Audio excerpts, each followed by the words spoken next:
Hello and welcome. I'm Sally Jensen with news from around Taiwan, in case you missed it. Taiwan was struck by its biggest earthquake in 25 years just before 8 a.m. on April 3, 2024.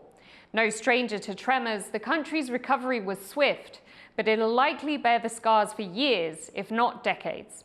Let's look back at what happened, starting with this report from Tiffany Wong.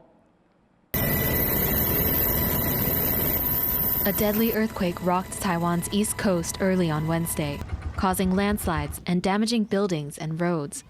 Measuring 7.2, it's the strongest quake to hit the country in 25 years. 倒了，房子倒了，歪了，房子歪了。我没办法，东西全部掉下来，全部房屋的全部塌了，塌下来了。这真的超级可怕！我真的要吓死了！我真的要吓死了！ At least 9 people are known to have died and hundreds are wounded. Evacuation efforts are underway as damaged roads and collapsed tunnels block the most direct routes to the epicenter in Hualien. Rescue teams are going by air or around the island, taking highways from the south to reach those in the worst affected areas. Rescue ferries will also depart from the east coast to help with evacuations. Taiwan's Vice President Lai Ching-te went to Hualien to inspect the damage. 目前最重要、最优先的就是救人，抢救为最优先呐。我们必须要仔细的是盘查，还有多少人受困。But some lawmakers are dissatisfied with the government's response, saying that an early earthquake warning should have gone out before the disaster. 我刚刚开车来台北的路上，因为地震而停车，可是旁边问旁边的人也说都没有警报这回事。我也没有，那当然这个我觉得我可能也是国家级的边缘人吧。Authorities say they're investigating what went wrong with the alert system. 因为是预报，所以是电脑系统它直接会跑，好，因为那个时间非常的短。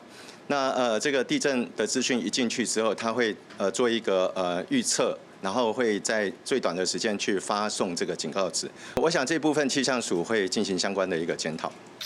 The death toll is expected to rise, and people could remain stranded for days. All focus is now on rescue efforts, but government authorities will also have to grapple with how to prepare for another disaster like this one. Howard Zhang and Tiffany Wong for TaiwanPlus. One of the first major casualties was Hualien, near the epicenter. Reporter Rick Lowett was able to rush down to the east coast to talk to people who'd been affected.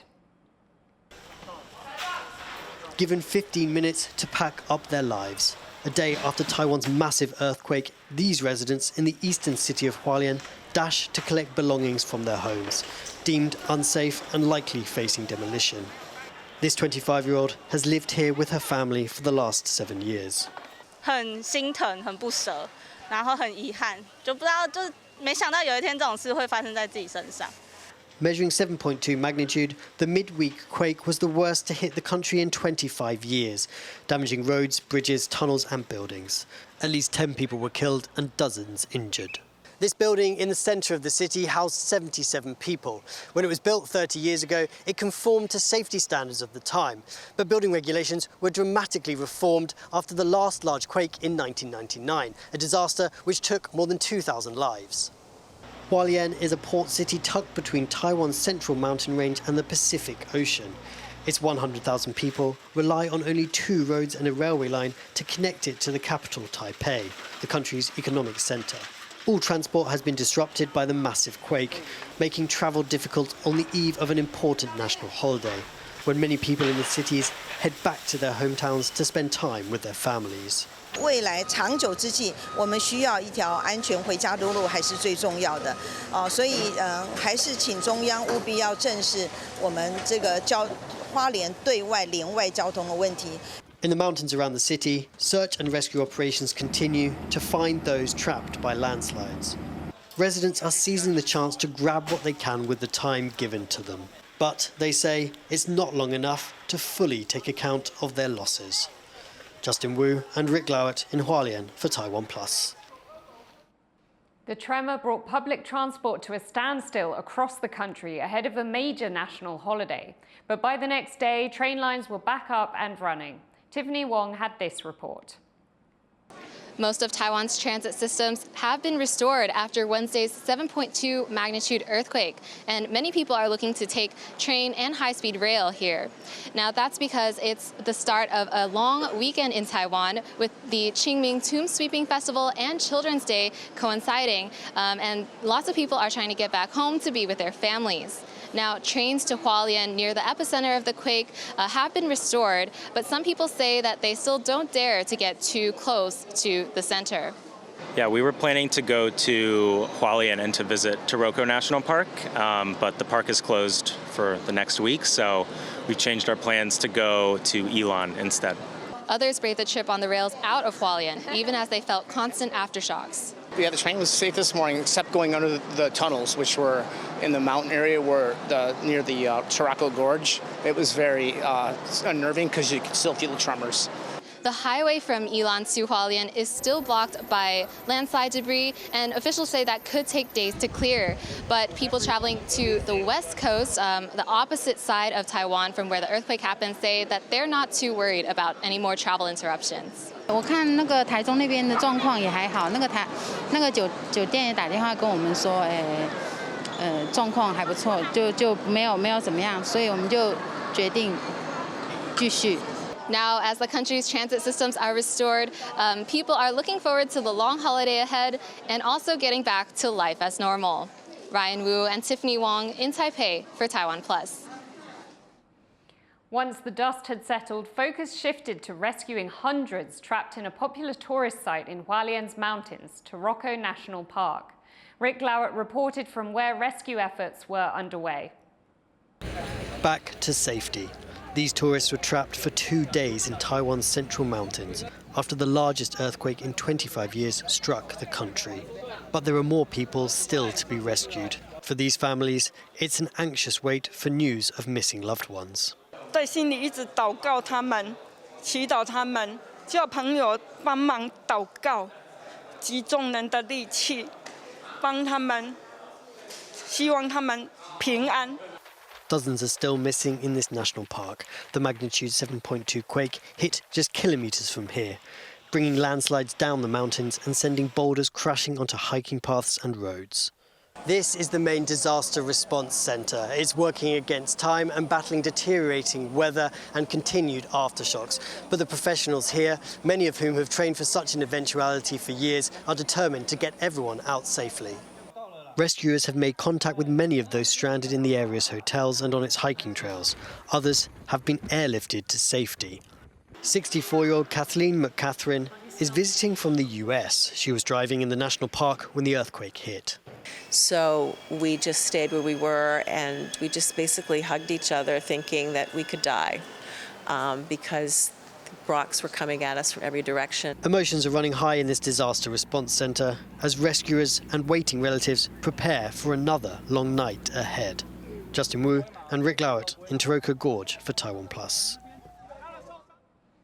With the world's eyes on Taiwan, many remarked on the relatively minimal damage for such a massive tremor. John Van Trieste uncovers why.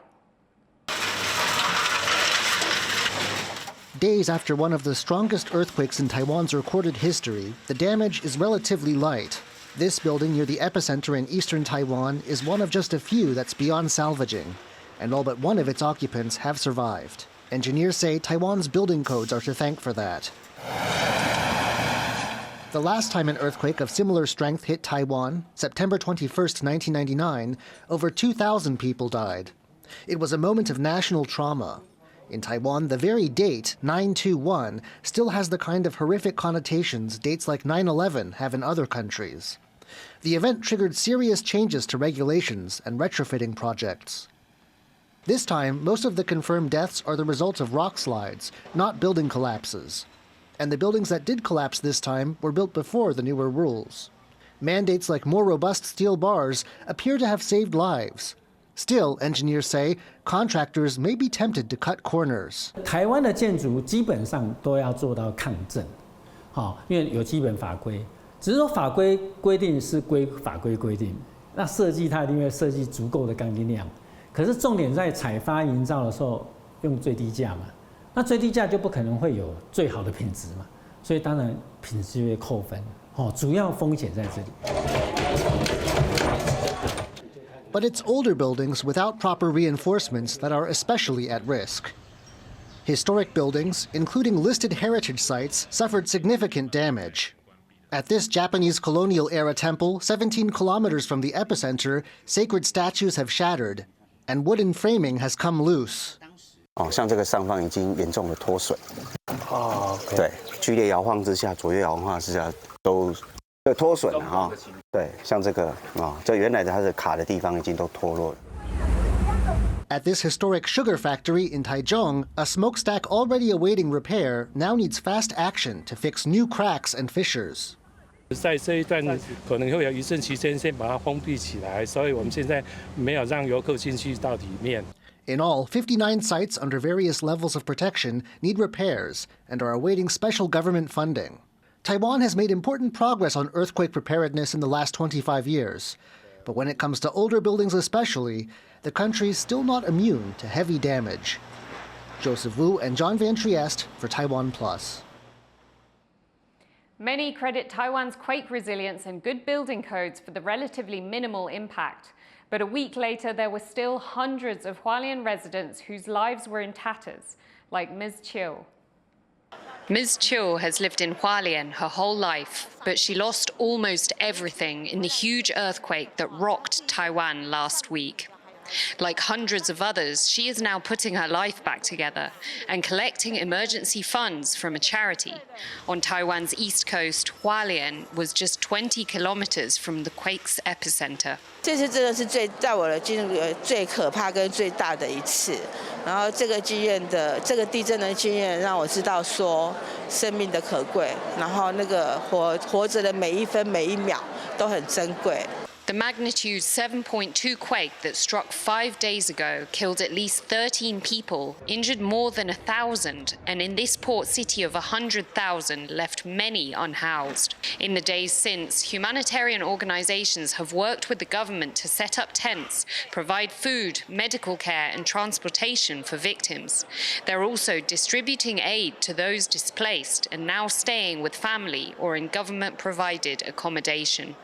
Just for this one day only, here at this primary school in Hualien, volunteers from Tsuji, Taiwan's largest Buddhist foundation, are giving out cash and other donations to people affected by the earthquake, giving out more than $350,000 in aid. Founded in Hualien by a Buddhist nun in the 1960s, Tsuji has a long history of disaster response, and it now has 10 million volunteers working in over 60 countries. These people, they are hurt, they're sad, and they're afraid. What can we provide for them? More than just food, more than just money. I think we need to give them comfort. We need to give them a sense of support. And the local government is grateful for the assistance. But beyond this initial response and the much-needed handouts, officials here say more needs to be done to help with long-term recovery.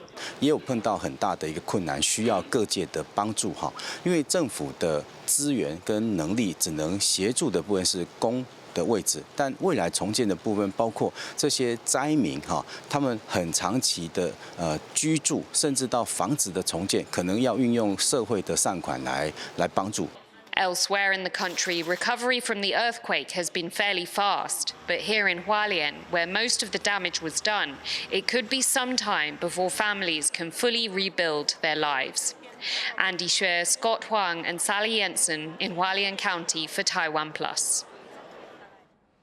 Thanks for joining us to take a look back at Taiwan's historic earthquake. For more news and programs from TaiwanPlus, check out our website and social media. Finally, we'll play out with images of the search and rescue dogs working in Taroko Park. I'm Sally Jensen. See you next time.